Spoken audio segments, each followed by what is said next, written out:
Hello students, बेटा last video में हमने आपकी चैप्टर 8 के 8.1 एक्सरसाइज के 3 क्वेश्चंस कंप्लीट कर लिए थे। अब तो 3 क्वेश्चंस वर डन। तो चलिए अब हम स्टार्ट करते हैं फोर्थ क्वेश्चन। और फोर्थ क्वेश्चन में हमसे वो क्या पूछ रहे थे बेटा, Rita has only 100 rupees notes and 50 rupees notes. Rita के पास सिर्फ और सिर्फ 100 के नोट्स है और 50 रुपीज के नोट्स है। ठीक है, ये दो टाइप के नोट्स है उसके पास।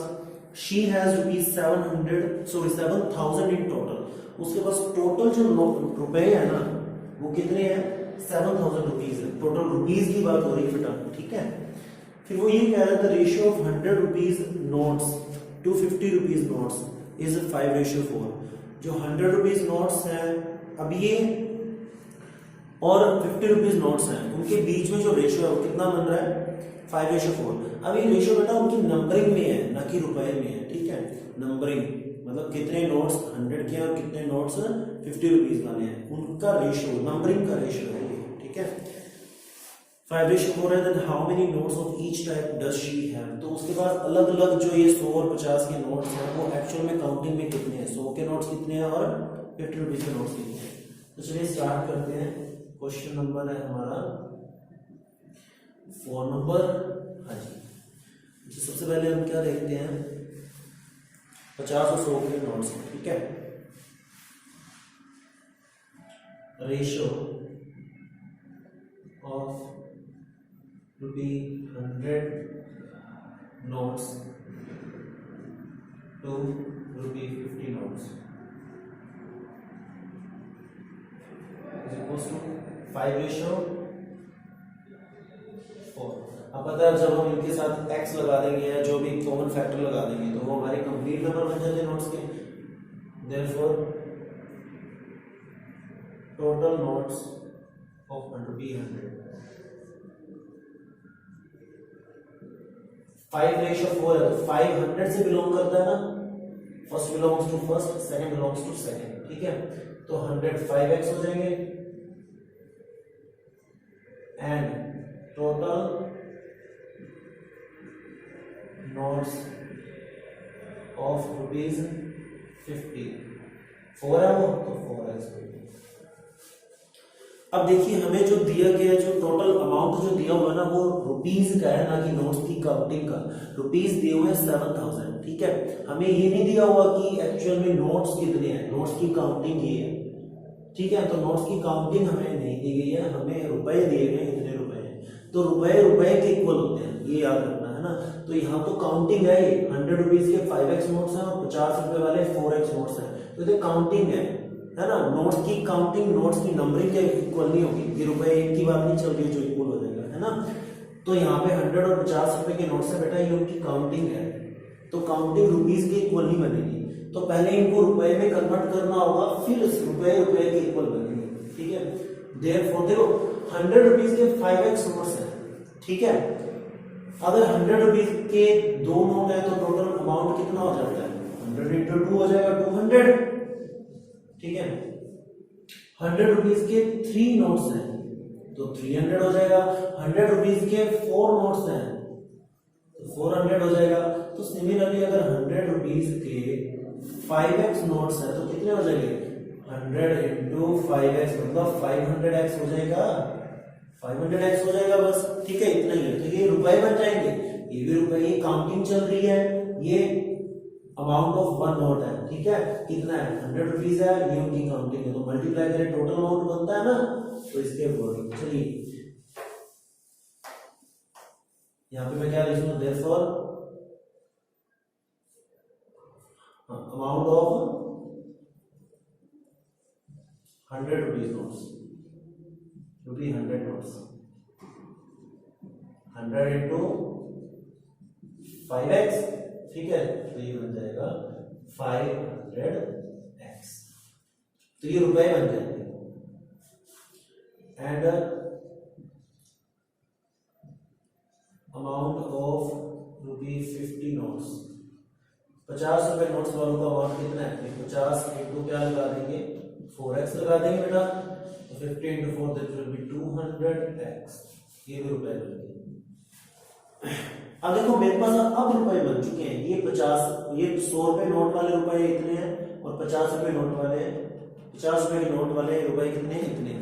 अब टोटल अमाउंट दिया हुआ है तो ठीक है, हम क्या लिख देंगे अकॉर्डिंग टू क्वेश्चन हम लिख देंगे यहाँ पे भाई टोटल अमाउंट उसके पास 7000 है ना, रीना है ना, तो टोटल अमाउंट रीता है, रीता के पास टोटल अमाउंट कितना है 7000। तो ये रुपए और ये रुपए टोटल कर दीजिए तो उसके पास टोटल कितने हैं वो इक्वल हो जाएंगे।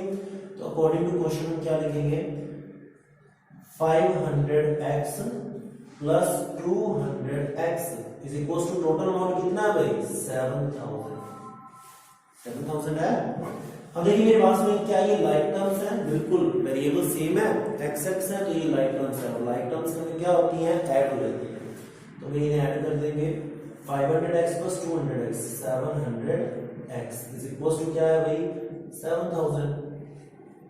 अब मेरी बात सुनिए 700 मल्टीप्लाई में किसके x के तो उसको डिवाइड में ले जाएंगे तो x is equal to 7000 divide by 700 क्योंकि ये मल्टीप्लाई है तो वो डिवाइड में चला गया, ठीक है। तो x इज इक्वल टू देखिए 10 से 10 10 से 10 7 10 जा 70 तो 10 तो x की वैल्यू कितनी आई है 10 आ गई, ठीक है। x की वैल्यू कितनी आ गई है 10। अब मेरी बात सुनिए हमें एक्चुअल में नोट्स की नंबरिंग पता करनी थी। नोट्स की नंबरिंग देखें तो ये है और नोट्स का अमाउंट देखें तो ये है। नोट्स का अमाउंट नहीं फाइंड करना है, ठीक है, नंबरिंग फाइंड करनी है। तो नंबरिंग ये है ना total notes, total numbering of notes है। देयरफॉर मैं यहां से ठीक है इधर टोटल 100 नोट्स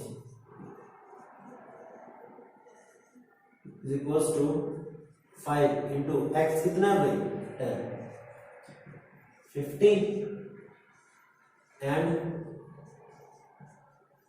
टोटल ₹50 नोट्स वो कितने 4x 4 into 10 that will be 40। तो ये काउंटिंग है, इनके आगे कुछ यूनिट नहीं लगानी है, ठीक है। तो 100 रुपीज के कितने नोट्स हैं 50 और 50 रुपीज वाले नोट्स कितने हैं 40, ठीक है। ये आपका आंसर है, नोट डाउन कर लीजिए।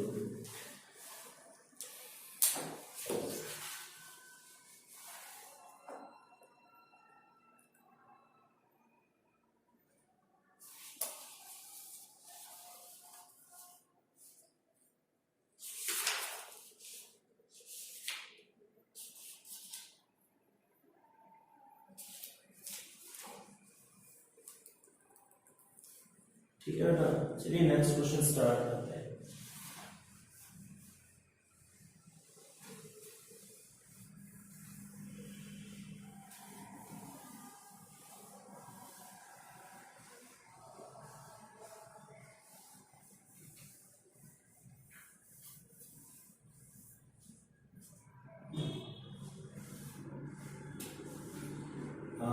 फिफ्थ क्वेश्चन हम स्टार्ट करते हैं। देखो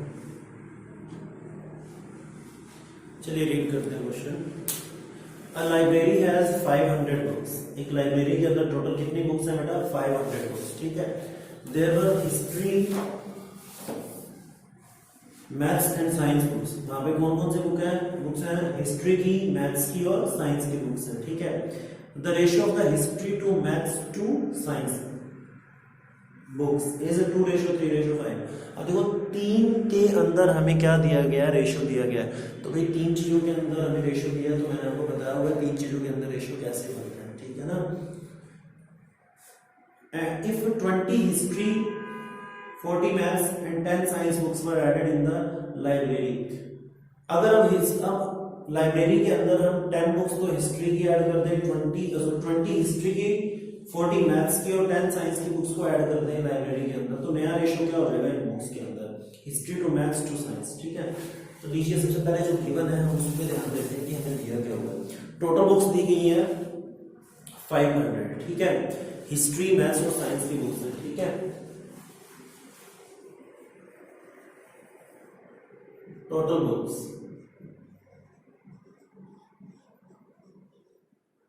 इन लाइब्रेरी कितनी है भाई टोटल बुक्स 500, ठीक है। चलिए रेशियो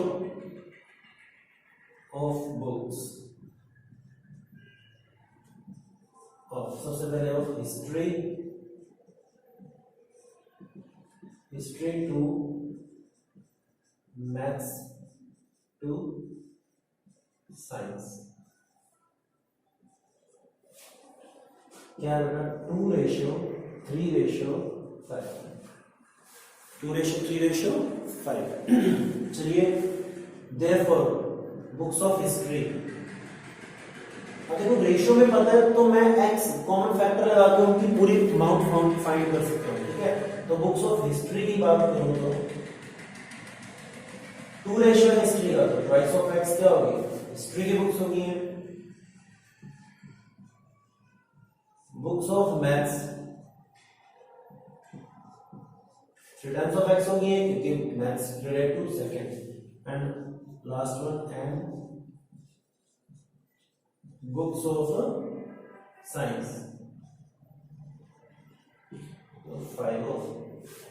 ठीक है, अब ये अलग अलग बुक्स आ गई हैं, तो इन बुक्स को टोटल करूं तो टोटल बुक्स के इक्वल आ जाएगा ना बेटा? ठीक है, तो इनको इक्वल रख लीजिए।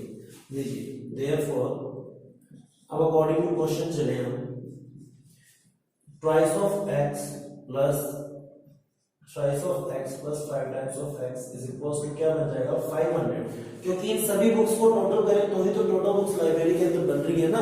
500 बुक्स हैं, हिस्ट्री की 2x है, मैथ्स की 3x है, साइंस की 5x है। अब इनका टोटल करूं तो total books of the library बन जाएंगी ना। ठीक है, 2 और 3 5, 5 और 5 10। अब भाई लाइक टर्म्स हैं वो ऐड हो जाएंगी। 10x इज इक्वल टू 500, तो लीजिए 10 मल्टीप्लाई में है, कहां चला जाएगा? Divide, x is equal to 50, तो जो कॉमन फैक्टर है वो क्या है? 50 है। Therefore, अब एक्चुअल में काउंटिंग फाइंड कर लेते हैं। बुक्स ऑफ हिस्ट्री, हिस्ट्री की बुक्स कितनी है? ट्वाइस ऑफ x, तो ट्वाइस ऑफ x का मतलब 50 is equal to 100। Books of maths, twice of x है ना, तो 3x कितना? 50, 150। Last one books of science, 5 times of x 250।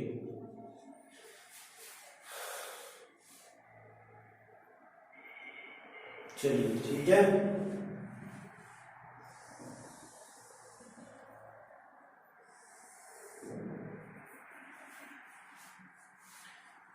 लीजिए ये हमारे पास नंबरिंग ऑफ बुक्स आ गई है। अभी उनके बीच में अब कितनी कितनी बुक्स हैं ये बेटा, लेकिन अब उसने आगे क्वेश्चन क्या कहा है? अगर मैं हिस्ट्री की 20 बुक्स, मैथ्स की 40 बुक्स और साइंस की 10 बुक्स को ऐड कर दूं तो नया रेशियो क्या बन जाएगा? तो सीधी सी बात है, नाउ बुक्स ऑफ हिस्ट्री,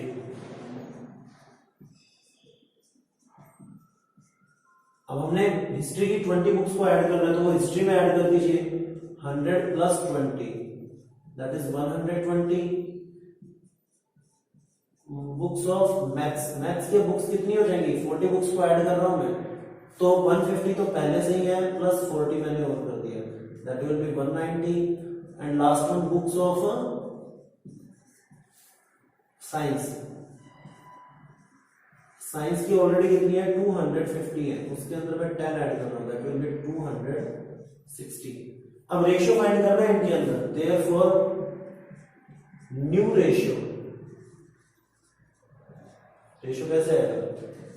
तो क्या हो जाएगा? अब जितनी जो बुक्स है उनको लिखा जाएगा ना बेटा। हिस्ट्री की क्या है? 120 रेशियो 190 रेशियो 260।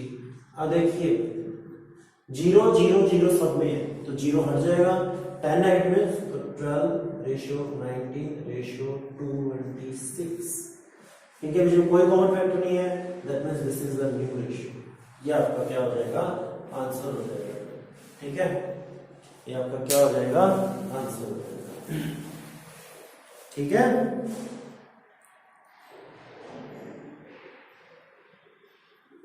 तो चलिए 2 क्वेश्चन हो गए हैं, वाले थोड़े लेंथी क्वेश्चन है बेटा। ठीक है, इन क्वेश्चंस को कीजिए, नोटबुक में नोट कीजिए, वर्क करते हैं टाइम पर, एग्जाम्स आपके होंगे, तब तक तक के लिए बेटा हैव अ नाइस डे।